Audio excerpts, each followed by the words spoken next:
আসসালামু আলাইকুম, স্বাগতম আপনাকে রিয়েক্টর রাফার আরেকটা রিয়াকশন ভিডিওতে। আজকে আমি অনেক দিন পরে আইলাম। আসলে একটু চাপে ছিলাম। চাপে বলতে গেলে মানসিক চাপ কমু না কাজের চাপ কমু আমি নিজেও জানি না, কারণ দুইটা মিলেই আসলে ছিলাম। তো আজকে যে বিষয় নিয়ে রিয়াকশন দিব সেটা হইলে গিয়া সম্প্রতি সম্প্রতিও না, আসলে অনেকদিন আগে মুক্তি পাইছে। আমি আজকে দিতেছি রিয়াকশন না তুফানের ট্রেলার লিয়া। তুফান তো আসলে পুরোই তুফান তুলে নিল। তুফানের ট্রিজার দেখা আমি খুবই হতবাক হয়ে গেছি। হতবাক কেন হয়েছি? কারণ কি, দুইটা কারণ ছিল। প্রথম কারণ হইলে গিয়া যে এটারে আমার কাছে কেজিএফ এর মতো লাগছে, কেজিএফ একটু কপি কপি লাগছে। আর অ্যানিমেল মুভি আমি দেখি না, অনেকের দেখলাম পোস্ট করতে অ্যানিমেলের সাথে এটার তুলনা মানে ইনিয়া মিল নিয়া।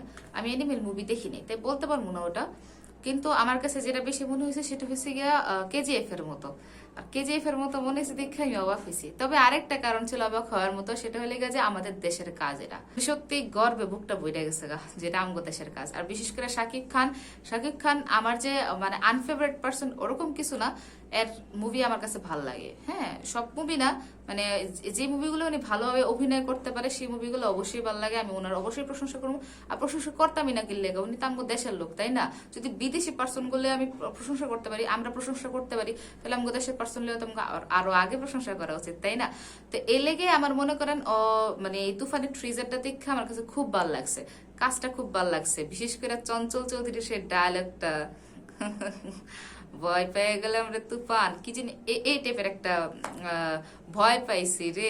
ঠান্ডা মাথায় হাসি দিয়ে এত সুন্দর করে বলছে কথাটা, চমৎকার লাগছে। আচ্ছা, আমার কথাগুলো অগোছালো মনে হইলে কিছু মনে করেন না, আমি আসলে স্ক্রিপ্ট লিখি না, তো এর লেগে আর কি একটু অগোছালো লাগে। হ্যাঁ, আর ভালো লাগলে অবশ্যই সাবস্ক্রাইব করবেন। এই রিয়েকশন আমার বাকি আছে এখনো। যখন চিল্লানি দিছে না, দেখেন এবার রিয়েকশন একটু ভালো করে বলি। তখন তো ট্রিজারটা বললাম, ট্রিজারের ঘটনা টটনা কি আর বলবো, ট্রিজার তো ট্রিজারই।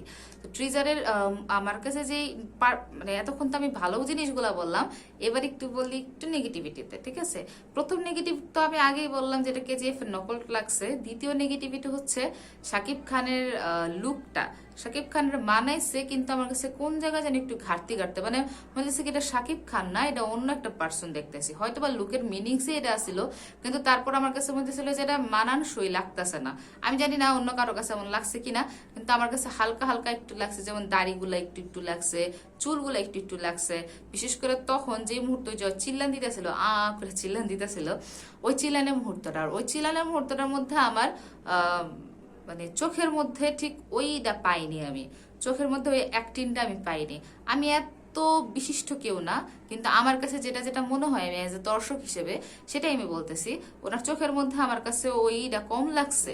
মানে একটা জোশ বা যেইভাবে চিল্লানটা দিছে, ওই চিল্লানের মানে জোশটা আমার কাছে চোখের মধ্যে একটু ঘাটতি লাগছে। এটা হলে ট্রিজারের মধ্যে আমি বলবো যে আমি এতটুকুই পাইছি। এখন বাকিটা আশায় আছি ট্রেইলার প্লাস হলে মুভি, এই বিষয়গুলো নিয়ে আমি এখন আশায় আছি। তো এই ছিল আমার আজকের রিয়েকশন, একদম সিম্পল, একদম ছোটখাটো। ভুল ত্রুটি হলে অবশ্যই ক্ষমা করবেন, আর ভালো লাগলে অবশ্যই তো জানেনই তো কি করতে হবে। আচ্ছা, তো আজকে কমু উইচ একটা মেস, আমার রিয়েকশন টিয়েকশন সব শেষ। আল্লাহ হাফিজ।